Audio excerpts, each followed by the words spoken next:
Hablaremos esta noche del cero. Podríamos empezar diciendo que la numeración escrita es probablemente tan antigua como la propiedad privada. Debe haber nacido, calculo yo, o calculan hombres más sabios que yo, con el deseo del hombre de llevar la cuenta de sus rebaños o de otros bienes. Aparecen en las más antiguas civilizaciones. Disculpen ustedes, incisiones sobre un palo. Parece el nombre de una chacarera, ¿no? Sin embargo, era una manera de contar, o rayas en las piedras, o marcas en la arcilla. Incluso en las cavernas del hombre prehistórico se han encontrado esta clase de registros. La numeración es probablemente más antigua que el lenguaje escrito, y es quizá el registro de los números que ha sugerido la posibilidad del registro de las palabras. El uso esquemático de la escritura numérica tiene sus antecedentes más antiguos en Sumer y en Egipto, como en verdad casi todas las cosas. En ambos pueblos aparece el sistema cardinal, es decir, cada número hasta 9 es simplemente una reunión de signos, unas rayitas. Este es el sistema cardinal. 1, 2, 3, 4, 5, 6, 7, 8, 9 son rayitas. Y el 10 es otro signo, ya no es una rayita. El 100 es otro. En algunas civilizaciones no hay más que 10. En otras no hay más que el 100, etc. En oposición a ese carácter cardinal se encuentra la numeración ordinal, en la cual los números son reemplazados o por letras del alfabeto, en el orden en que éstas se suceden, o por otros signos. Y esto es lo que pasaba con los fenicios, los griegos, los hebreos. Ya no eran rayitas, era una letra. Era un signo que reemplazaba al 1, al 2, al 3, etc. Y si eran letras, eran en el orden del alfabeto. Alfa era el 1 y así. La numeración romana muestra un cierto retorno a los criterios cardinales, porque hay en algún caso los famosos palitos, ¿no? La evolución de los sistemas de numeración de la antigüedad encuentra su expresión final en el sistema ordinal de los griegos y también en el cardinal de los romanos. ¿Cuál era superior? Bueno, qué sé yo. En realidad ninguno, porque ninguno se adaptaba a las operaciones aritméticas. Ni los griegos ni los romanos crearon una aritmética especial. Y es raro que pueblos tan adelantados en otras ciencias no hayan hecho casi ningún progreso en el arte de calcular. Tanto es así que la dificultad de los cálculos en aquellas civilizaciones era enorme. Un tipo capaz de hacer cuentas era considerado con muchísimo respeto. Por ejemplo, un mercader alemán, ya estoy hablando en el siglo XV, tenía un hijo y deseaba darle una educación comercial.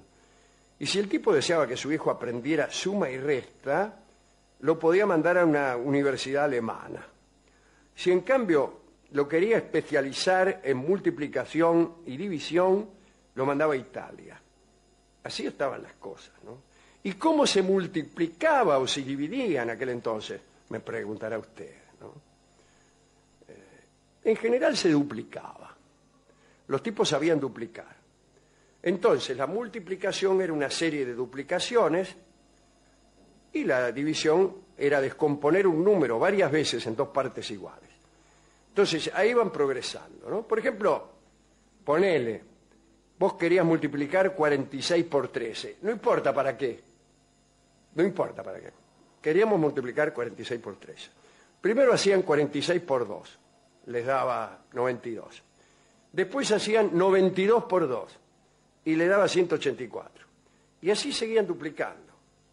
184 por 2 le daba 368. Sumaban todo y les quedaba 552, que era el equivalente a 46 por 12. Bueno, después le sumaban otra vez 46 y ya estaba. Bueno, era mucho lío, ¿no?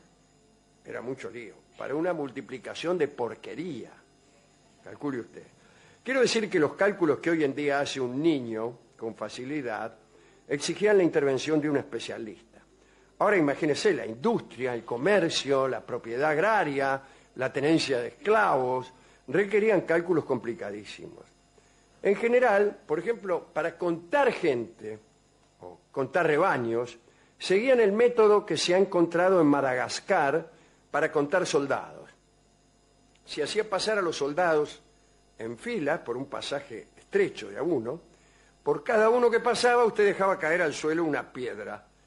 Cuando contaban 10 piedras, se colocaba una piedra en otro montón, que representaba las decenas.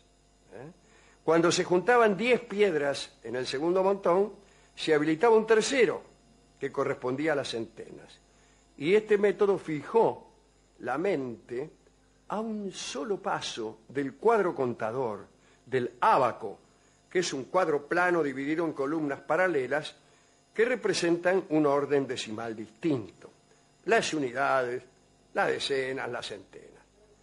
Porque el asunto es este, ¿no? Hay un cuento de Borges, que es Funes el Memorioso, y Funes le había puesto nombre a todos los números. No me acuerdo cuáles eran esos nombres, pero el 1 era Fantoche, el 2 era Terencio, el 3, qué sé yo, el negro Timoteo, el 4, el agua blanda, y así hasta 500. Y dice Borges, lo que no comprendía Funes es que el número 374 no era el manto celeste, sino que era 4 unidades, 7 decenas y 3 centenas. Ese era el asunto, ese era el 374. Y eso es lo que el mundo tardó tanto en comprender. Cuando se comprendió esto, las cosas mejoraron. Hubo un tipo, un hindú desconocido, que descubrió el principio de posición. Y sin este invento ningún progreso en la aritmética hubiera sido posible. Costó mucho descubrirlo y sin embargo uno tiene la sensación de que el primer intento para trasladar la acción del cuadro contador, por ejemplo del ábaco al lenguaje de los números, conduce enseguida al principio de posición, pero no, se tardó siglos y siglos. ¿Por qué los grandes matemáticos de Grecia no vieron esto? ¿Cómo una nación que nos dio la geometría no pudo crear ni siquiera una álgebra rudimentaria? Respuesta, qué sé yo.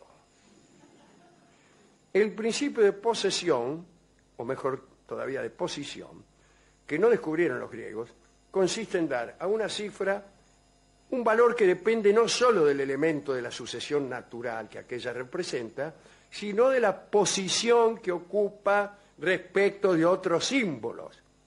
Así, la cifra 2 en 342 vale 2, en 324 vale 20 y en 234 vale 200. Pero faltaba algo. Un 3 y un 2 podían ser 32, pero también podían ser 302 o 3002. Y lo que faltaba era algo para señalar las columnas vacías.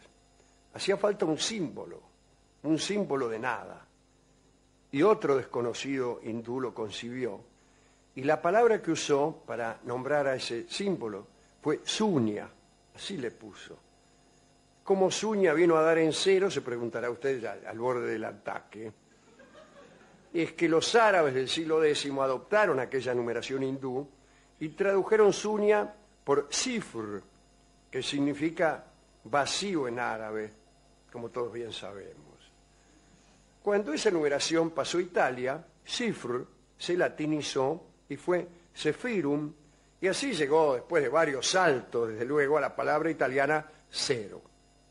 En la misma época, Jordanus Nemorarius introdujo el sistema árabe en Alemania y conservó la palabra árabe cifr y la cambió ligeramente en cifra. Y durante un tiempo en Europa, cifra fue cero. La actitud de la gente hacia esta nueva numeración se refleja en este hecho. La palabra cifra era sinónimo de signo secreto. Y así viene la palabra descifrar o mensaje cifrado. También hay un ritmo criollo que se llama cifra.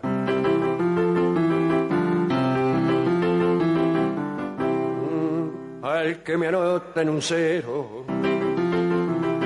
Eso se llama cifra. Nadie la conoce ni la toca.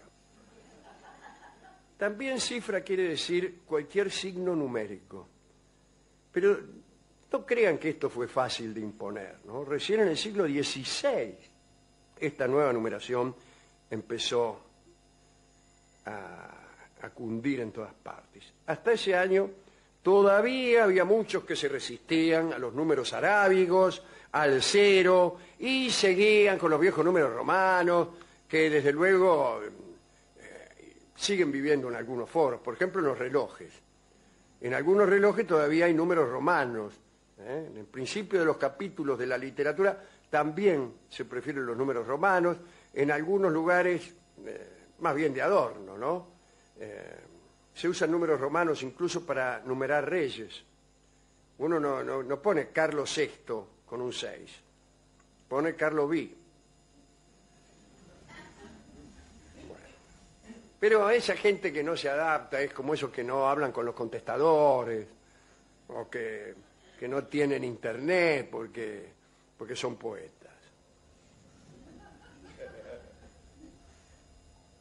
Hoy tenemos alguna noción, ¿no?, de esa dificultad que hay para leer en números romanos cuando vemos algunas películas y nos damos cuenta de que ponen la fecha en que fue hecha la película con números romanos y cuesta un potosí leer 1979 en números romanos.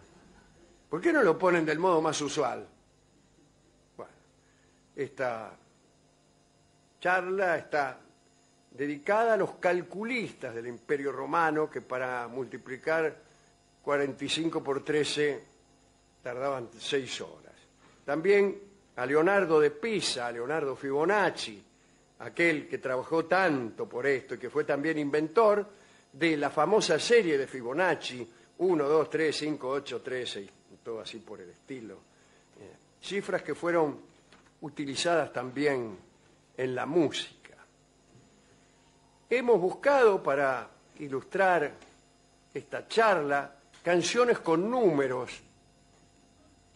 Y el tango no está muy relacionado con la matemática y el rock and roll tampoco.